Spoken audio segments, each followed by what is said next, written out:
Hey everyone, and welcome to another episode of the ATP Project. You're with your host Steve-O and Nikki. How are you, Nick? Nikki? I like Nikki. I am a Nikki outside of ATP. Now, you're too young to remember this, but there's a song, oh, Nikki, you're so fine, you blow my mind. No, that's Mickey. Oh, Mickey, that's right. Oh, shit.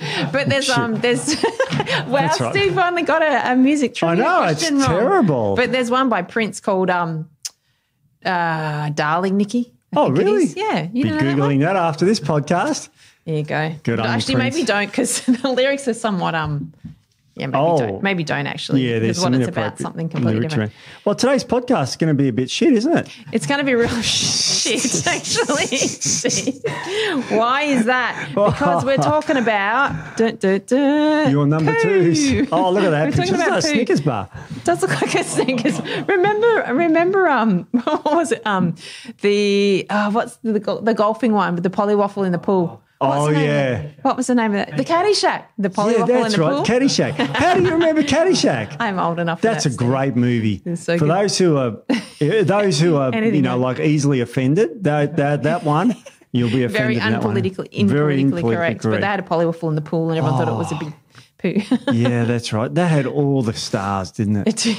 Oh, gee, I love that movie, Caddyshack. Yes. So anyway, yes, we are talking about poo Number twos today. Well, we're talking about number ones to number sevens all the way through. That's right. We're talking about number ones, number seven. Now, what does that mean? I'm talking about number twos and you're talking about number ones and number seven. What's this 1 to 7 business? So I'm sure everyone's heard of the Bristol Stool Chart. Isn't it an amazing chart? It is an amazing chart. It's a picture with a whole lot of poo on it. It is. It's definitely amazing. Different poos. Different types of poos. So we're going to go literally through the Bristol Stool Chart and talk about the different poos and what they mean. What they can indicate, how we can maybe rectify a lot of the problems. We're also going to talk about the colour of your poo. What that means, because there's many different colours of poo, Steve. Can't wait. I know. When's lunch? No, it's a little while. It goes good. No, chocolate bars for lunch. No. And then a few other little bits and pieces, maybe some gas. That's awesome. We'll talk a bit about gas, yeah. maybe. This is gold. People are going to be tuning into this, aren't they? I know. See, we love, because we love talking about poo. Everyone knows naturopaths love talking about poo. But it's really fascinating because you can tell a lot by your poo. Yeah. So, Well, let's start with the top. We'll start with number one. Number one. Number one poos. Yeah, so we've got a picture of number ones. We've got a picture of number ones. You can hold it up the screen if you want. It's not that graphic. I found some cartoony ones. Nice cartoony you can ones. get some actual photos. Pebble. No, we've got no actual photos. But if you were to get sent anything in. But if you're listening and you're wondering what the hell we're showing up, it looks like sheep poo. Remember the pellets, little balls? Yeah, little pebbles. Yeah. Separate hard lumps like nuts is the description. So this is like when you're constipated and you've got these really hard sort of things coming out of your butt. Yeah. So, your poo's very pebbly and hard to get out as well. So it can be just a bit of a strain to get it out. So what are some of the things that can cause constipation, for example? All right. So let's go through. There's quite a lot. Because I don't want that. No one wants that. No, it's not comfortable, but I'm sure. No. Well, let's talk about the obvious things would be dehydration. Nope. Okay, quickly. Hang on. Let's have a drink. I say obvious, but you know what? It's actually not as obvious as people would think, because, the amount of clients that I see and they say, I ask how much water they're drinking if they're constipated, and they go, no, I drink throughout the day. And then we sort of break it down, and it's usually maybe a litre max or half a litre to a litre.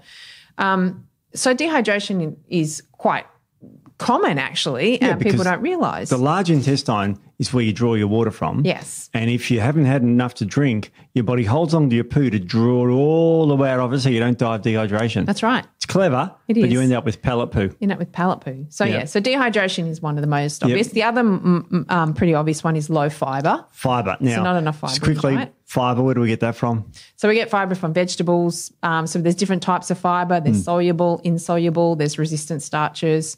So you want a good variety of those. So all your fibrous vegetables, grains, legumes, that type of thing have all the different types of fibre. Good. And Australians are shit with eating fibre. Australians are shit, or maybe they don't shit. Yeah, they don't shit because they don't have that sort of thing. Yeah, so that's another one. Yep. And then we can get into more maybe lesser known reasons for constipation. So medications can be Oh, a big factor. name a medication that can cause it. So antidepressants is a pretty... Antidepressants is a classic one, like the Prozacs, because it's a selective serotonin reuptake inhibitor, or it has an effect on serotonin. Yeah. Serotonin is what enables peristalsis in the gut. So amazing. That's a very common medication. What other meds? So we've got diuretics, obviously. Diuretics cause you to urinate more, so you become dehydrated. That's so there's things like potassium-sparing diuretics for hypertension. So very common medication again. Any others? PPI, so proton hump inhibitors. I'm going to call them proton hump inhibitors. Proton pump inhibitors. It inhibits your humping. Well, mate, There's nothing it worse possibly than that. does, because it can, in a roundabout way, it probably could inhibit your humping as well. But we don't want that. no, we don't want that. But I'm it married, can also, so it doesn't make a difference to me. It can also cause constipation. PPIs. So that's another one. Opiates. Opioids are a classic one. Yeah. And in the olden days, in the 70s, doctors used to prescribe a tincture of opium for diarrhea. There you go. So it was actually a medication for diarrhea. Wow. So it has the opposite effect. It does cause constipation dramatically. Yeah. And there was a classic movie or TV series out called Painkillers or something, and it was all about the painkillers. And the doctor said, there's no side effects to this, not addictive, it'll just give you a bit of constipation. Oh, cool. Awesome. So, of course, that was Purdue Pharma, and they've been sued for billions, so they misled lots of things. So that was an incredible... You don't hear that around these days, do you? No, being misled. This is only in the 90s and 2000s. So this is quite recent. Yeah, very recent. So opioids are very important. They're your painkillers that you go on when you had your operations. That's right. What else? Iron supplements. Now, iron's a classic one because iron comes in many forms. There's non-heme and there's heme iron. Yeah. They sell non-heme iron, which is the bad iron, at pharmacies.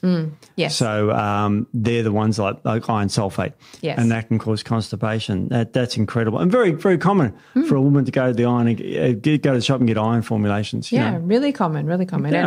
And, we use particular forms that don't cause constipation, if anyone has any issues with that. Yeah, no, absolutely. Yeah. What else? Hormonal imbalances, Hormonal Steve. imbalances. Yeah. Menopause probably being the most prevalent as far as constipation. I see a lot of women in menopause that have constipation. Wow. So, and that can be due to low estrogen. Estrogen, serotonin work together as well. Do. So that can be impactful there. Insulin resistant becomes a factor for women postmenopausal as well. So that also can impact constipation. So hormonal imbalance is another one. Low serotonin, as we said, with antidepressants. It does help with peristalsis, with pushing the stool through. Migrating motor complex issues. Wow, that's an interesting one, isn't it? So you don't get the nervous innervation to the colon. That's right. Yeah. Now, peristalsis is like a waving action. I'm doing it in front of the camera, but if you're listening, it's like physically it pushing the poo along like you're swimming. Like a little earthworm going along. Like an earthworm. That's it. That's much clever. Yeah. I was going to say like in the 80s how you did the worm on the ground. Yeah. But there's people listening who are younger than... Oh, just show it? Yeah. Okay, here we go. Okay. Oh, jeez. No, I'd snap something. You probably, I'm sure I used to do that. Snap. I think I did probably used break to a hip or something, Steve, at your age. My age, yeah. Jesus, I probably would break a hip. All right. So migrating motor complex. But the migrating motor complex is only activated 4 to 5 hours without eating. Right. So you have to have not eaten for it to actually sort of be activated. So people who eat every couple of hours, that never switches on their migrating motor complex. So, and that can be a factor for a lot of people as well. Wow. Also, gut dysbiosis, different types of dysbiosis within the gut, SIBOs, all that sort of thing can impact the migrating motor complex. SIBO and LIBO? SIBO and LIBO, which are on the list as well. So we might as well say that now. So LIBO, large intestinal bacterial overgrowth. Wow. So it's a sort of a people dysbiosis. Know SIBO. They do know SIBO, and that's small intestinal bacterial overgrowth. We also have EMO, and not the ones that get dressed up in black and do it.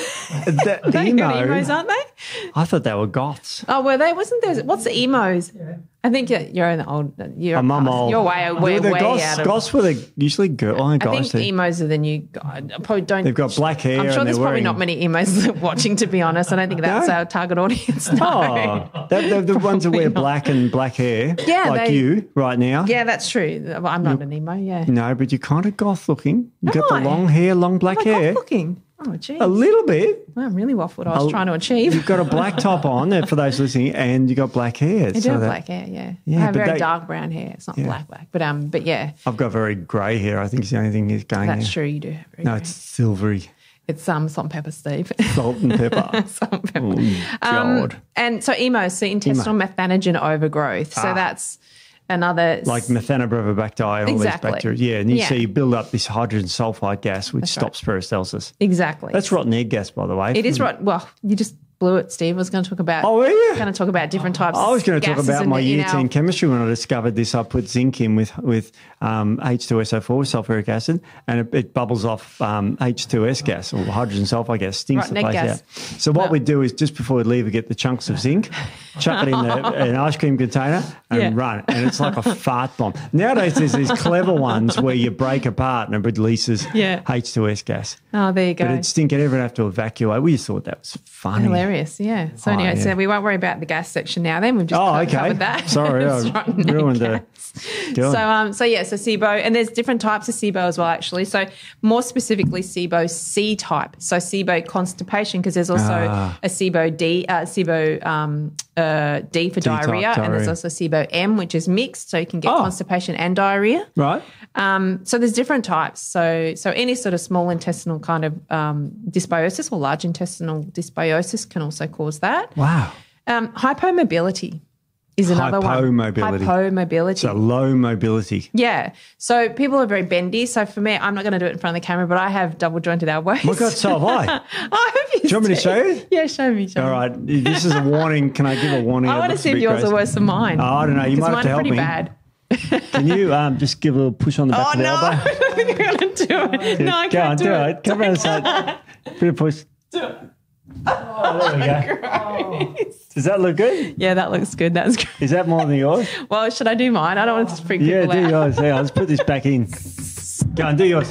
Oh, that's mine. Oh, that looks like hyperextending the elbow. Yeah, that one's probably. So I was scarred from this when I was at school, and when I was a kid, and I'd put my hand up, and everyone would go, "Oh my god, what's wrong with your arm?" So I stopped putting my hand up at school. So you failed because you couldn't put your hand up. I actually left school early, so there you go. Maybe did you? I blame the people that teased me when I was a kid. Anyway, hypermobility. Generally, essentially, if you're bendy on the outside, you're also bendy on the inside. Right. So bowel and small intestine, all that sort of stuff can be quite loose. Yeah. And so if they're loose, then you can have issues with peristalsis and that type of thing. Very common for people, a lot of people that have SIBO to have hypermobility. Right. Or I should more likely say people with hypermobility very often have SIBO. Right. For that reason. Okay. So that's an interesting one. Yep. IBS, obviously. Irritable bowel syndrome. Yeah, which we can talk about, not in this podcast. It's probably a podcast all on its own, the reasons behind IBS. Amazing. That's a really fascinating disease. It's a bit of a basket diagnosis because if you've got this weird bowel thing, we can't find anything wrong, so we'll just call it IBS. Yeah, exactly. Idiopathic is the doctors like to use the idiopathic, which basically means they don't know. Yeah, well, the cause they don't know, then it's what it is. So that's an interesting one. Poor liver function. Yeah, so I see a lot people whose liver is a little bit insufficient or sluggish. Yep. They're not going to be producing enough bile. So it could produce bile in the liver and then it's stored in the gallbladder. Mm-hmm. So liver function can definitely impact your bowel movements. A lot of times if I start to work on someone's liver, they have improved bowel movements. So it helps with stimulating all that sort of thing. So that's another one. Clinical or subclinical hypothyroidism. Oh, hang on. Clinical and subclinical, what's the difference there? So clinical is basically means you're out of range enough for them to diagnose you with hypothyroidism. Yeah. So orthodox medicine will, so if it's within range, then orthodox medicine will not say that you have hypothyroidism. They say you're fine. So we call that subclinical. So you're far enough out of the normal range for us to say, yes, there's an issue. So obviously everyone knows hypothyroidism slows everything down. Yeah. So constipation is one of those. So if you have thyroid issues, you can definitely have some constipation. All these things are really super common. They are really common. It's amazing how we actually get any poop in the toilet out of our buttholes, isn't it? Because of this constipation. Everybody can get this stuff. That's true. Like your stress. I mean, chronic stress is one. I mean, chronic stress is a big one, yeah. Obviously, who isn't stressed? So that delays your gastric emptying and can cause a lot of those issues. And traumatic brain injury. I think we've mentioned that in another podcast as well. So that sort of gut-brain connection is broken. So that can impact your There's a big nerve called the vagus nerve that lops down there from the brain to the gut. It usually actually is efferent. So in other words, you usually get signals from the bowel to the brain. And that's a podcast in itself about how the bowels affect the brain. Yeah, that was a cool one. We've done them. Well, I think we've done them. Oh, have we? Oh, there you go. Okay, so that's type 1. That's it. But now a more mild constipation is type 2. Type 2. So is that the keto bar? That's like that's kind of like the Snickers bar. Snickers bar is what I'd say. So it looks like it's got big nuts. It's sausage. It's sausage shaped, but lumpy. It's a lumpy sausage, Steve. I can't say sausage and nuts, can I? But it's a bit lumpy sausage, isn't it? It's a lumpy sausage. So that's still mild. A mild constipation. Yeah. So again, could be a lot of the reasons that we've just talked about that could cause that. So then we can talk about, because number 3 is getting more normal. Normal, yeah. So we can talk about maybe some solutions for constipation and then go into number 3 and onwards. Would you want to do that way? Yeah. Let's fix number 1 and number 2. All right. So let's fix number 1 and number 2. Yep. So first thing I usually say, this depends on the picture, the patient's picture. But microbiome testing I do quite a bit of because I see a lot of gut people with gut issues. So that would be my first stop if there's a lot of other things going on. If this is transient, which means it's short term, then obviously we just work on getting your bowel movements regular. If this is more chronic, that's been ongoing for some time, I would look at some stool analysis or some gut microbiome testing, obviously with looking at other systems as well. So I just want to premise that if there's any issues. Other than that, probiotics can be really helpful for a lot of constipation. Yep.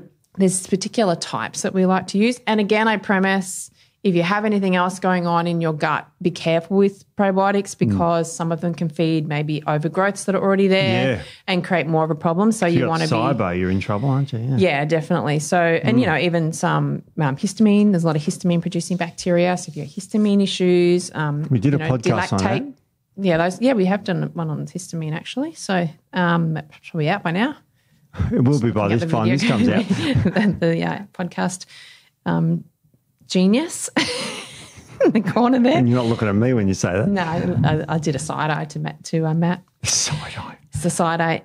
So, but if everything is, don't have SIBO, although I have to say Lactobacillus reuteri DSM 179 is actually very good for SIBO.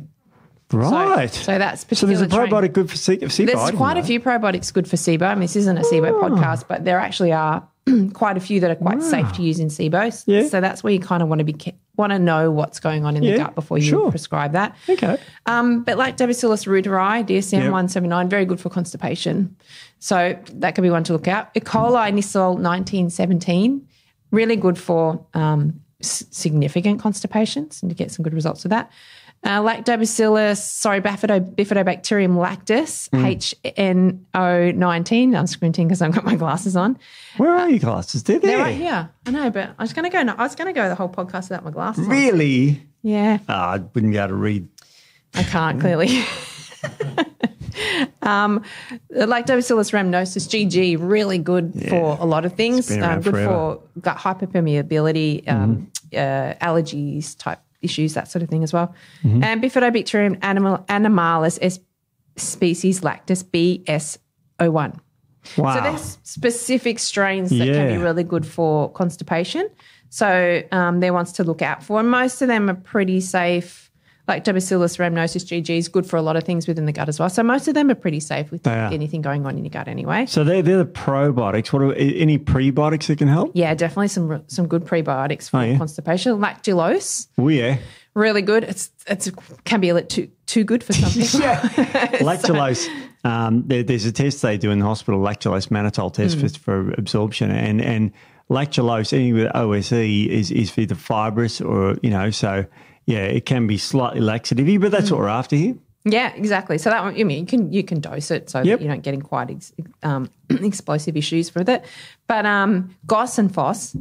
So Wow. So free to People are thinking, oligosaccharides and galacto-oligosaccharides. Glad you said that because people think you're just making that up. And just making it up. Yeah. They can be really good. I will caution, particularly with FOS, people can be a little bit more sensitive to it. Because these are probiotics, they can cause bloating, gas, all of that sort of stuff, because you're feeding the bacteria. Is what prebiotics do. They feed the bacteria in your microbiome. So you want to start really slowly with some of these prebiotics and be a bit careful with them. PHGG I find quite good, so partly hydrolyzed guar gum. Yes. That one's really good, and that one is people are a lot less sensitive to that, so you can high dose it. And I find with some people, just increase the dose, you can take quite a bit of it, so you can play around with that one. Slippery elm is one of my favourite prebiotics because it has so many other good benefits for the gut. Yeah. It's it works on it's anti-inflammatory, feeds your bifidobacterium, and it helps things slide through as well. So it's really good for constipation. What you want. Yeah. Polyphenols, obviously. Polyphenols are good for everything with your gut, isn't it? Everything. Yeah, so they're really good. Well, what about herbs? Anything we can do for you? Yeah, so there's things called prokinetics. So prokinetics help to move things along. Kinetic means to move. Yeah, exactly. So things like ginger. So ginger's a prokinetic. Oh. So if I know a lot of people hate ginger. I don't understand like me. why. But No, I can't stand it. Can like ginger. Nah, yuck. Oh, it's the best thing ever, Steve. Bloody good for you. It's so good for you. Bloody good for you, but I can't stand the taste of it. Well, you wouldn't like to chew on some raw ginger before your meal then, would you, Steve? Jeez. Because that can be a really good way to get your ginger in. Otherwise, you can sip on ginger tea. You can chop it up and put it in your meals. I'll chop it up and throw it in the bin. No, it's very good for you. I know. It's just I don't like it. It's the burny. It's funny that I find more men don't like ginger than women. Because they're more sensible. I was going to say, I thought you were going to say sensitive. There's a few emails there. We're not more sensible. I can guarantee that. Weaker, maybe. Aberogast is really good. So that's been around forever. Forever, yeah. You can get it in supermarkets even. Now, what if I hit you with like the old herbs that we used to use in the olden days, senna and those sort of ones? Yeah, they're good, but very, very short term. Yeah. Because I see a lot of people come to me with something called lazy bowel. Yeah. And they've been on laxatives for a very long time. Yeah. So the muscles actually they atrophy. And so then obviously the muscle you're not going to get any peristalsis at all. And it can be quite a while to get back to getting good peristalsis in the bowel. So yes. So what we say? I know. Senna. I know in hospital they combine senna with opioids. Oh, there you go. Yeah, because the opioids cause opioids are not something that we see every day. Or actually, a lot of people are on them. But they give them with senna. Yeah, okay. Because they're known constipation and senna is a known laxative. Yeah. And hospital using a herbal medicine is pretty cool. Yeah. So there you go. So senna. Senna can be good, but some people find they can actually get constipated with senna. Really? Yeah, I found that. So, Now you mentioned liver before. Yeah, liver. Liver makes bile, which is a mild laxative, a natural one. Yeah. So what herbs can we take for the liver? So liver, gallbladder support. A lot of times I do, depending on the circumstances, to help with constipation. So globe artichoke's my favourite for gallbladder insufficiency. So when you're not, the bile isn't, you're not producing, don't have good bile flow. Yeah. So, when you're eating your fats, you don't get enough bile to help to break that down. St. Mary's thistle, really good for liver and gallbladder. Dandelion root, fringe tree. Yeah. Curcumin's really good. Yellow dock, berberine, ginger. And then you've got taurine, glycine, choline, and even ox bile. Ox bile, love it. Yeah. So there's some really good stuff. Yeah, really good stuff. So there's some little solutions if you have got more acute constipation. Like I said, if it's more chronic, long term, I'd be looking at some underlying underlying reasons rather than treating the symptom, because constipation is a symptom, not a cause. It is a symptom. Now speaking of, we're now to type 3 in the Bristol Stool Chart, so and 4, and we can probably combine them together. Yeah, type 3 looks like a corn on the cob from here. Kind of like a corn on the cob. It's like a sausage with little lumpies on it. It's sausage shaped but with cracks on the surface, Steve, is the description. Okay. And then number 4, which is the ultimate. It's like sausage. This is like the gold standard. Can we call it the brown standard? Just because the brown standard, yeah. The brown snake, Steve. The brown sausage. The sausage on the brown snake. Smooth and soft. Sausage or snake-like and smooth and soft. So you kind of want to get the – sorry to be graphic. You kind of want to get the little circle. Isn't that medically known as the ice cream effect? that's what it is, yeah. I just made that up, people. Don't believe that. Yeah. Don't write that. So yeah, you don't want to hate. Like one long continuous stool is it's the ultimate. It's the ultimate. What everyone should be aiming for. And so that's quite normal. So that's you want 3 a and clean 4. snap at the end of it, don't you?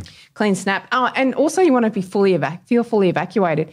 So if you're not feeling fully evacuated, that can sort of cross the line into a little bit of constipation. So if it's not all getting out the way it should be. So you want to feel completely emptied out and ready to go. You want to take your phone to the toilet sometimes just to pass the time. I have issues post some with that. memes when you're on the toilet. Have issues with that. I have had people call me from the toilet and I've hung up on them. Really? Yeah, I have. They've called you from the toilet. From the toilet, yeah. And I know they're in the toilet because I know the echo. I know the noises, and I'm like, I'm not talking to you. Are they talking about their... No, I'm not talking about their poop. Not clients. Oh, you mean like friends calling you from the toilet? Friends, yes. Yeah, clients don't call me. No. I text from the dunny. Do you? Yeah. No, no one knows. No, I'm not. I just can't. I can't do it. And, a few times I've been out and you go to the bathrooms and you got your phone in your back pocket when you're out, and you go to the toilet and you forget straight into the toilet. I've done that 3 times. No. Yeah, so I've left it there. I have not fished it out of the public toilet. Oh, my God. Yeah, so that I now don't put my phone in my pocket if I go to a public toilet. So anyway, this is gold information. These are problems all on their own, Steve, the whole Don't you have a handbag? Phone. Girls have handbags with everything in it. I don't carry a handbag often. I'm not a handbag carrier. Really? No, not really. No, I've got a little wallet, like a little thing I put my phone fits in. I've seen you bring something into work. Oh, I do carry a bag to here, but that's got all my stuff in it, yeah. But I wouldn't walk around with it. No, I'm not a handbag kind of a person, really. Wow. No, I'm very minimalist, Steve. Neither am I. No, well, I don't know. I've seen you a few times, Steve. Oh, yes. That pink one occasionally. It's nice. It's very anyway, nice. so 3 and 4 are the gold. They're good. So we don't even have to talk about them because if you got them going on, you don't really have any issues. We're coming into 5, and this is really, really difficult to describe what that looks like. Well, let's look at the description. Soft blobs with clear-cut edges that are easy to pass. Okay, so they're like blub, blub, blub, blub, blub, so like Morse code. Yeah, so mushy with ragged edges, essentially. Oh, my God, I love that description. Oh, hang on, no, that's the next one. No, soft blobs with clear-cut edges. So I'm getting ahead of myself because I've got that one on the back. Okay. So this one is moving more towards looser stools, so more towards that diarrhea-type picture, but still not too bad. Yeah. It could be low fibre. That could be the main reason that your poop is soft blobs with clear-cut edges. So look at your fibre intake. So that's I think because you're still practicing naturopath, Nicole Brown naturopathy. I know that. You're going to get some calls from the toilet now.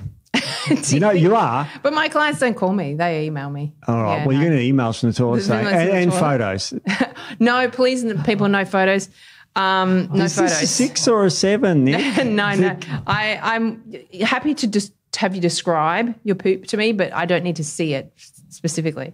So anyway, no, that's a no. So we've got these softy things. So this is something like a little bit of an alarm clock. This is regular. Yeah. So 5's still okay. You don't get too many issues if you got a 5. All right, let's go maybe 6. moving into. So let's go 6. So 6 is mushy with ragged edges. So that's starting to look a bit not so mashed good. Potato-y, fluffy pieces with raggedy edges. Runny mashed potato. So it's quite loose and a little bit lumpy. Just trying to describe that to our listeners. Fluffy pieces with ragged edges, mushy. So it's quite, I'd say quite loose. So we're not talking watery. No. But quite very unformed. Yeah. So if it's not formed and it's a little bit sort of, then you're starting to look at probably some issues. And you're going to get things like, splashdown. This is you're going to get this is a little bit splattery. A little, well, it can be. It's not as bad as number 7. So 6, and then we're going to talk about 7, and then we'll talk about some reasons for probably 6 and 7s. All right, you want to go to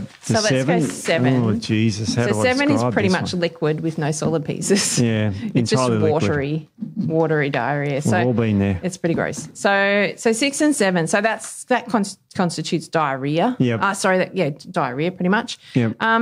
Lots of different reasons. What are some of the reasons you get diarrhea? Stools. So when I talk to clients, as you say, is your stool formed, semi-formed, loose, watery?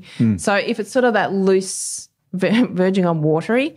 IBS is one, so that constipation, diarrhea type irritable bowel syndrome. Irritable bowel syndrome. Parasites. Wow. Yeah, so parasites can be an indication. Diarrhea can be an indication of parasites in some cases, can cause loose stools, very common. Oh, very common. Yeah. And this is quite serious in kids. Yeah, because definitely. you get dehydration in kids quite easily. Yes. Now, the problem with parasites is they're way bigger than the immune system. So the only way the body can get rid of it is to literally flush it out by increasing histamine in the colon, which just lets everything go and hopefully physically washes the parasite away. Yeah.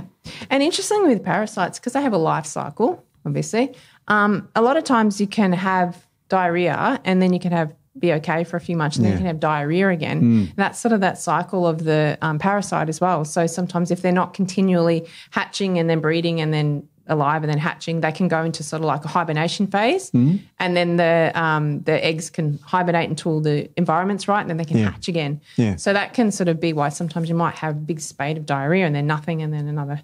So that's a possibility. I've seen that before. Yeah. Food intolerances. Oh. Really common as well. You eat the wrong thing and the body just gets rid of it. Yeah. So, I find with histamine issues, people with histamine issues can be more likely to have diarrhea, that type of thing. So any type of food intolerance can cause it. Hydrogen sulfide, SIBO. So as we were talking about SIBOs before and the different types. So hydrogen sulfide, generally you'll see more of a diarrhea type state than a constipation state. Well, in chemist world, hydrogen sulfide's quite a common gas, industrial gas, and it literally smells like rotten eggs. Yeah. They call it rotten egg gas, so you'll know that odour. Yeah. You'd know it. You'd know it. Exactly. So we used to do this on an industrial scale. I was a chemist, and there was processes we used where it gave off hydrogen sulfide. It's mildly toxic because when it adds to water, it forms sulfuric acid. H2SO4. So you got to be careful of this. You breathe in and it can corrode your lungs. Yeah. So too strong, but it does stink. And when I was, year 10 chemistry, we just thought it was hilarious. People got gas poisoning. Oh, great. Yeah. Yeah, hilarious that people got gas poisoning. Awesome. Mast cell activation syndrome, so that's sort of a lead on from histamines. Histamine, Yeah, so histamine. High magnesium, I see this a lot. Really? A lot. Yeah, so people are taking a lot of magnesium and they don't correlate it with diarrhea. And I just say back off the magnesium and they're back to normal. So that can be actually a lot more common than you think. Yeah. You think that people would. I mean, you got to remember that if you were going for a colonoscopy, which you do over the age of 50.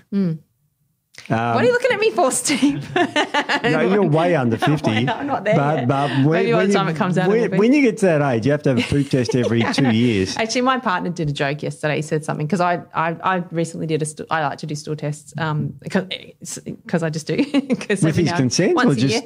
No, my own, not his. Oh, your own. I didn't know this. I did I've done a new, because we will talk about stool testing and I've done one of what new one's out, which is amazing. It's amazing, yeah. So I've just wanted to do it. You've got to talk about your poop later with me. Yeah, I will with you, Steve, yeah. Yeah, not so much on camera. Maybe not my poop, but maybe my poop test results. Oh, that too, yeah. But yeah, my partner thought it was hilarious yesterday telling me that I should be expecting a parcel in the mail soon because it's my birthday. The stool analysis, stool test, the colon test. I'm like, anyway, I won't tell you what I said he was. But he thought that was hilarious. That's I'm now funny. At that age. Hang on, you've got your birthday present. I have got one. Well, he reckons it's half my birthday present. That thing is half. Will I tell the public what it was? He bought me a treadmill. Holy mackerel. I know. Because I'm lucky to buy my wife one single rose for her birthday. Oh, see, I'm lucky. I have an awesome partner. He's very nice. Yeah, but I'm not an awesome husband. No, got it to add to my gym collection. I love it. So, he bought me a treadmill and said I was getting a colon cancer test in the mail. So that was awesome. But it's quite funny. Whenever you buy a woman that, it can end up badly. He did say to me, this is not, because full disclosure, I wanted a treadmill and I've been banging on about how I'm going to get a treadmill. So that he's why he bought me one, not because he thought I was fat. Yes. I wasn't going to mention that, but no. Glad you did. No, because where I live, it's very hot, and in summer we get midges, really bad midges, and I react to midges, so I can't go walking on dusk. Bastards, so I am now having to walk inside. So Yeah. Midges. One of those people. Yeah, really bad They're midges. awful things. They're horrible, and I have been attacked to the point where I've just been covered in bites. All right. So if you wanted to have a camera inserted up your rectum, Yes. As you do over 50, you have to. They prescribe you gram doses of magnesium. Yeah, magnesium oxide. Yeah. Yeah. Which is beautiful laxity. Fantastic. It works like you wouldn't believe. It's great. Not good as a magnesium I've supplement. never had it. I've never had it either. They use it, but there's a product, but it's called colon cleanse, and it's just straight magnesium oxide. Oh. Yeah, it just definitely cleanses your colon. I'm just thinking of gags where you could stick it in the water supply out here and everyone's running to the top. Yeah, that would be, yeah, and make sure that's on the days I'm not here. Pretty tasteless, I think so. Because, Yes. we all drink the water here. I just drank all that. So, if someone spiked it, I'm in massive trouble. Yes. So magnesium is what we call hydrophilic. It draws water. So via osmosis, what osmosis is when water goes from a low concentration to a high concentration. So the water is sucked from your body because you got high concentration of salts in your gut, magnesium, and it just makes your stool liquid. Yeah. And you just, what's the poop through an eye of a needle? Yes, that's it. That's yes. the term. Yeah. So the words changed the word, but yes. Urgency, I think, is another way of saying it. Urgency. This is extreme urgency. Jeez. Acute stress. So constipation can be more chronic stress. Yep. But acute stress, so when you get really nervous and say, oh, my stomach doesn't feel so good. So that sort of adrenaline actually sort of helps to pushes everything. Literally I beeped myself. That's right. In fright, when you That's right. get someone, it's just been Halloween here. Yes. So every year, I didn't go this year, but our club, Forward Drive Club, we have a whole lot of kids there, and all we do all night is give them lollies and scare the shit out of them. Awesome. We take them So on you four-wheel wanna drive do- trips at night, and people jump out of the bush and grab them. And, Do they? it's God. quite horrific. Wow. It's the only night of the week I you're don't allowed understand Halloween in Australia. Don't you? I don't agree with it. Sorry, everyone. I just don't think it's really taken on, and it's just not us. It's more an American thing. I don't know why they do it. But there was one person in our little bit that did it, and I'm like, what's one person going to do? Yeah. But at the local supermarket, they have a little 5 o'clock time, and all the kids go and get lollies. Really? Apparently, so I get told. But yeah, I don't get it. I don't think that it's not an Australian thing. No. Anyway, some people are picking up, so don't shoot me if you love All it. right. So hypothetically, I've got the runs. What do I do? Well, I will say one last thing before we go to what do we do. Believe it or not, diarrhea can actually be a sign of constipation in some people. You better explain this. So a lot of times if you're constipated and obviously the stool's building up and building up, and then what's coming down behind it actually has more water in it, and it has to get out somehow. So it'll just push through the dry stool and you'll have runny stool. So that can actually be, constipation. So if you have issues and then you get diarrhea, sometimes you go, well, sometimes I have diarrhea, sometimes I have constipation. It could well be purely constipation. So that's just something to be watch out for. It's amazing there's so many things that can cause this stuff. And it's it's amazing that anyone's got normal stools. I've got a paper here of but we'll get to, I really want to know how to fix diarrhea just in case. Oh, okay. Well, let's fix diarrhea first, then we'll talk about that study. Again, microbiome testing, I said probably more so for very loose stools because it can indicate, could have parasites or infections and things like that. So we want to be really careful. So microbiome testing, I just premise look into the cause if there's something serious. Otherwise, probiotics, Saccharomyces boulardii I use a lot for loose stools. That's a good one. They call it traveller's diarrhea probiotic because you give it if you're going travelling. Here's a tip for everybody: if you're going travelling to say India or Asian countries or places where you're more inclined to possibly get some food poisoning, get on some Saccharomyces boulardii 2 weeks before you leave, and then take it all through your holiday. And that can definitely help with diarrhea and help with any sort of it's a good one infections. Like Bacillus rhamnosus GG is another really good one because it helps to desensitize that GI tract to a degree as well. A pH GG, again, really good for this one. Obviously, you could do other prebiotic fibers, but I tend to stay away from them for diarrhea. But pH GG can be really good. And then gut lining repair, because a lot of times there's a lot of inflammation that can be causing this diarrhea. So repairing sort of that intestinal mucosa as well with, we've talked about before with glutamine, licorice, aloe vera, marshmallow, all those types of really nice soothing type herbs and things. That's good. Yeah. Oh, well, we'll explain what a normal bowel habit is. And this is from a paper of the Scandinavian Journal of Gastroenterology. And it was a bit of a survey between 18 and 70 years. So they just picked those people. They gave them diaries. And basically 98% of them had 3 stools per day or down to 3 stools per week. 70% of sturms were considered normal if they're 3 and 4. 12 were hard and 10 were loose percentage. Urgency was reported in 36% and straining by 47% and incomplete defecation 46%. Oh, that's pretty high. So we've got some issues here, and this is in Scandinavia, which is a better country than Australia when it comes to health, because we're the worst. Pretty bad. So you know, 3. I don't know about 3 per week. I thought that's not enough. Really. Well, we're going to talk about what's normal and what's not. Yeah, but we'll talk about 3 per week. I'd be worried if it's what I want to talk about now is colours. Yeah, so we've gone through the Bristol Stool Chart 1 to 7. So hopefully everyone sort of got that in their head. So, but now we can talk about all the different coloured poops and what they mean. Well, let's start with my favourite colour, red. Yes. You're red poo. Am I going to die? Well, I don't know. Okay. But I mean, it looks bad. Everyone thinks blood. Everyone thinks blood. So, but what could it be? Let's first look at what you ate for dinner the night before. I had beetroot and beetroot. I have. How many times have you heard people? And I've done it myself. Gone. Oh my God. Something's wrong. And then I've gone, hang on a minute, I ate like half a kilo of roasted beetroot last night. My most reddest stool was when I had beetroot and carrot juice. I was at a medical conference. Yeah. And, you know, I just drank that stuff. Like, I didn't drink water. I just drank beetroot and carrot juice for the whole weekend, 3 days. Oh, my God. I literally turned orange. Your liver would have been. And my poos went a purple colour. It was awesome. I want to do it again one day. Oh, no, that's... Didn't feel sick. Didn't feel any different. I'm sure you wouldn't have. So. Just that hyperkeratosis. Good for liver cleanse and all that sort of thing. So, yeah. But first before you panic, think about what you may be. Well, I was going to panic, but I'll wait now. So don't panic. So eat beetroot and other red or purple foods, blackberries and things. Sometimes that can do it as well. But if not, it can be a sign of sort of lower digestive tract bleeding. So if it's a quite red, bright red, so that's more fresh blood. So blood after you've had a bowel movement could just be hemorrhoids. Yeah. So generally you won't see the blood in the stool so much. It's more on it. Correct. And on the toilet paper as well. So that could be hemorrhoids. It could be like an anal fissure as well. So that can happen from constipation. So it's like a little tear in the anus. That can be quite painful and cause bleeding and pain as well. Jeez.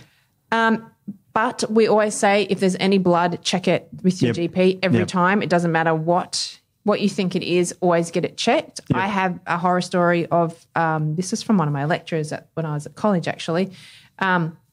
She had a friend and they had blood in their stool, fresh blood, like red blood, and went to the GP 3 times and they said, no, it's just hemorrhoids. You've got hemorrhoids. Don't worry about it. She had colon cancer, ended up stage 4, and she ended up dying. Stage 4, just for those who don't know, anything stage 4 cancer is the worst stage. It's the worst, It means it's metastasized and spread. Yeah. Just so people know. Yeah, so not to be like fearmonger, but it's 99.9% of the time, blood in your stool is nothing to be worried about, but always check it. And that's what I always see if someone comes to me with blood. I say, you need to go and get that checked every time. And then you can just go, okay, cool, there's nothing, and then we just work on that. So that's what could cause red stools. So look at that. And if there's blood in the stool, red blood in the stool, sometimes that could even be just something you've eaten that's sharp, believe it or not, and it's had a little bit of a tear all the way through. Bit of a toothpick or something. Yeah, so if you only see it once, maybe twice, and then nothing, then you know, but also always get it checked anyway. Good on you. All right, now I'm going to hit you with a weird colour. Yeah. Green. Green poo. Have you ever had green poo? I've had green poo a lot, yeah. Really? Yeah. I was joking. I have. Well, how do you get green poo? Because I want it. I think it'd be awesome. That would be great. So, high green veg intake. And I used to eat a lot of green veggies, a lot. And I'd make soups out of spinach and I'd have just a packet full of green stuff. So it can just be from high green vegetable intake. It can cause green poo, really common. I've got to try that. Yeah. Give it a go, Steve. I'm going green. Let's try and go for I'm going to be Incredible Hulk business green. I'm going to go for this. Go for it. All right. What else could it be? If it's green diarrhea, it could be food poisoning. So watch out for that. So if you suddenly eat think you've eaten something bad and you're getting a bit vomity and diarrhea and it's quite green. Salmonella, coli, Giardia, those pretty nasty. So your undercooked chickens and that and you get green diarrhea. Yeah. When's lunch again? Yeah. Just wondering. Done a while. I hope people listen to this before lunch or dinner. Sorry, people. Should have put a warning at the beginning of it. God, yeah. Excess bile in the stool from a fast transit time. So bile can be green and then it can go yellow, and it also is what causes. It gets reabsorbed. Reabsorbed, yeah. So, but it could be excess bile in your stool, so you're not absorbing it. You're not absorbing your fats. It's got an issue with bile flow, that type of stuff, and it's just coming out. It can be that's a possibility as well. So we've had red and green. Let's go for the traffic light. Yellow. Yellow. Gallbladder dysfunction or dysregulation. So again, bile issues. So if you've got the bile coming out and again it's not reabsorbing, it's not breaking down your fats, it can cause a yellowing of your stool. That's pretty common. Yeah. Well, it's common-ish, yeah. I'll tell you what's not common is white poos. No, white or grey. Don't see them very often. The only time I've ever seen a white poo is if you haven't cleaned up the dog poo in the backyard and it goes white. It goes white. Yeah. Or you run – I don't have a dog at the moment when I was young. Or you run over it in the lawnmower and just poof, goes poof. That's happened a lot. My brothers used to do that so they didn't have to pick it up. Oh, my God. They'd let it go dry and then scrub it. So white and grey. So what causes that? So a lack of bile. Yeah. So if you're not producing any bile, you can have quite white or grey stools. You'll probably have quite a few other symptoms along with this. It won't just be white or grey. So you'll know there's something else going on. But yeah, that can be lack of bile. So that's really something to think about. And this one is actually you say the colour. I want black. Black stool. Goth blue. So this can be, again, something to be concerned about. It can be, yeah. So you want to maybe get this checked out as well because it can indicate bleeding more in the upper digestive region. So it's older blood. So I would be getting that's checked. Serious shit, this. Yeah, it's very serious shit. So you want to get Have we said shit too often for the podcast? Well, I mean, PG, it's like, you know. It's the topic of today. It is the topic. We're not swearing. No, we're just doing colloquial terms. We're Australian. That's what we do. So black. Some iron supplements can make your poo black though. So if you started an iron supplement and your poo's gone black, stop the iron supplement. If it goes normal, you know that's what it is. It's usually the crappy iron too, the iron sulfate. It is, yeah. So that's a crappy one. So, but otherwise, yes, when we'll talk about texture as we go along as well. But get that checked if you have got black stools ongoing because it could be you could have a bleeding ulcer, you could have anything going on. So, yeah, so that's our colour range. Colour. So we've gone through form, colour. Yeah. Let's just do some other weird stuff. What about if you're getting a lot of undigested food in there? Yeah, so this we didn't say at the beginning. This is why it's good to look at your poo. You have to look at your poo because you can tell so much from it. You know, anything that comes out of your body gives you a really good indication of what's going on in your body. So you want to have a look at it. So undigested food. So, you know, if you see bits of carrot or you see some tomato or anything like that. Corn is a whole other story. Corn is a classic. I don't think anyone really digests corn very well. No. Poor acid and enzyme production. So they're not breaking down. There was a test we were taught in naturopathy college. I don't know if I recommend this, but you were taught to swallow corn and measure your transit time. Yeah, I still say that. Oh, God, do you? I do say that to people because it's such a good way to check the transit time because no one really digests. But I've had people say to me, if I ask them if it's undigested food, and they say corn, but I haven't eaten corn in like 3 years. And I'm like, I don't know where that comes from. That's a bad sign, isn't it? That's a pretty bad sign. All right. So poor acid and enzyme production can cause undigested foods. So if you see that. Vegetable fibres, so specifically, and you can tell, I mean, I've seen a lot of pictures, vegetable fibres. So pancreatic enzyme deficiency specifically. So you need those pancreatic enzymes to break down those fibrous fibres, carbohydrate fibres. Yep. So that can be an issue there. Mucus. Yeah, what if you see mucus in your poo? Mucus. So we all have a little bit of mucus in our poo, obviously, because we have mucus in our GI tract. But it's usually clear and you can't see it unless you're producing a lot of it. But it can also be white. So if you have large amounts of clear mucus or white mucus kind of a look, or even a yellowy kind of mucus, that can indicate inflammation. So we have a mucus lining in our GI tract, and we also have bacteria that produce mucus, so mucin-producing bacteria. So they will, if there's inflammation, they will work overtime to try to keep this mucus layer nice and thick to protect the gut wall from whatever's going on in the gut. So if you're producing a lot of mucus, it generally indicates there's some inflammation going on there somewhere in that GI tract. So that's something that you want to be aware of. So mucus can be an indication of possibly something to look out for. Incredible, isn't it? I mean, what the bowels can go through. I know. And I mean, we've talked about, things about blood and that, but as you correctly point out, anything you think is really bad, speak to your doctor. Yeah, definitely. That's the thing. You're feeling unusual pains. You may have thought you might have seen blood. You can get a test. You don't have to have a colonoscopy. Usually you precede it with a stool test. Yeah. Then you get a colonoscopy to look where the bleed is or whatever it is. And again, most of the time you have a polyp, you have hemorrhoids, you have something up there that's causing these bleeding and that sort of thing. So that's what you really need to investigate. Yeah, and if you're getting a colonoscopy, it doesn't really check your microbiome. So a lot of people say, I've had a colonoscopy, everything's fine, I mustn't have any parasites or anything. It doesn't really test for that. No. It's testing for exactly what you said. So that's kind of a differentiation. Is that a word? Yeah, differentiation. Yeah, absolutely, it's a word. So another thing to look out for is sandy or grainy stools. Oh, God. Can't even fathom that. So you kind of see like a graininess in the bowl around the stool. So that could be oxalate dumping.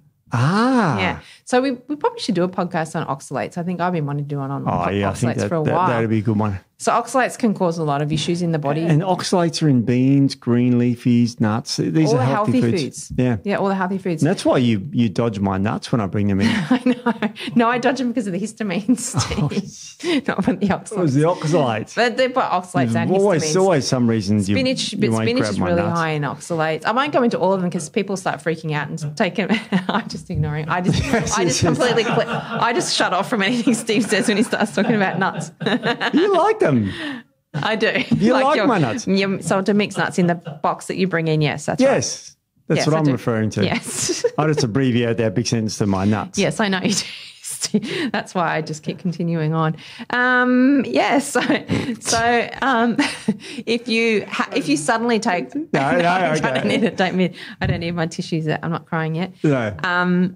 If you suddenly, say someone needs to go on a low oxalate diet and you suddenly take all your oxalates out, which is highly not recommended that you take them all out at once, you can get oxalate dumping and you can get that sort of grainy sort of ness in the stool. So that's something else to look out for. Wow. Another one that's kind of similar, I guess, but not coffee grind looking poo. I think I've seen that before. Have you? Yeah, in not your me. Own poo? No. But I've seen it in. What poo are you looking at? No, we've seen photos of it. We've studied it for years in naturopathy. We're looking at poos all day. We do look at poos all day. So this can be something a bit nasty as well. So you want to, again, it could be blood. Yeah, so it's a blacky colour or dark brown. Like coffee grounds looking kind of colour, bleeding stomach, esophagus, something like that. So that's something you really want to look at, get looked at straight away. So we've done blood. So that's what things could be in your poo to look out for. And then we can go with the appearance of your poo. So we've done colour, form, what's in it, now appearance. Or kind of texture, I guess, is probably more. So what happens if I have a poo? Yeah. And it goes into the toilet and there's an oil slick on the top of the toilet after I have a poo? Yeah. So that can indicate some gallbladder issues again. So some bile insufficiency. Yeah. So you're not digesting your fats well. So if you've got that like oil slick look or greasy look to the water. Yeah. So when you see oil on the road and it's been raining and you get that sort of oily look, that can indicate gallbladder. With my old Nissan, it's got a rainbow effect. And it rains, just trails along behind you. Yeah, it's just the whole thing. All right, I'm going to hit you one. What about if you get a floaty? Floaty. So this one again is bile issues as well. So if they float, so you're not digesting your fats very well. So floaties. And the other one to look out for is greasy. So if you got, like, say you go to the toilet and you leave a big slick. Oh my God! Or you wipe and you keep wiping and wiping. It's real greasy and sticky. It's greasy, Again, gallbladder. Wow. Yeah. Because you're not digesting fats. That's right. Yeah. So you're getting greasy poo. Yeah. Wow. So that's as I said, lunch is not far away, so no. I don't think I'll be eating today. No. So that's really interesting because gallbladder, not having enough bile in there doesn't mean it emulsifies fats. It's what bile does. So it's really incredible that you make sure, because everyone says, "Do your poos float all right?" And it's like, if they do, problematic. Yeah, it can be. Yeah. Okay, so we've talked about poos till we've had enough of poos. What about, can we talk just a little bit about farts? A little bit about farts. Just a little bit. Yeah. So that's another interesting. Okay, so let's say you've got excessive gas. So we can say that? Yeah. Excessive gas, yes. Yeah. What's caused that? SIBO is pretty common. So the different types of SIBO. So some SIBOs are more likely to cause gas than others. And timing. So you can tell a little bit by where there might be a dysbiosis, whether it's in the small intestine or large intestine, based on timing. Oh. So if you eat and sort of within that 30 to 40 minutes, you're starting to get a bit gassy, a bit bubbly and gassy, that's more your upper. Right. So, and then if it's more like 2 hours, within 2 hours, it's more your lower GI. Really? Yeah. Okay, I get it. That's good. So that can sort of give him more of an indication where there might be an issue. So gas can indicate this. Look, gas is normal, everyone. Let me just premise. I never fart. No, never.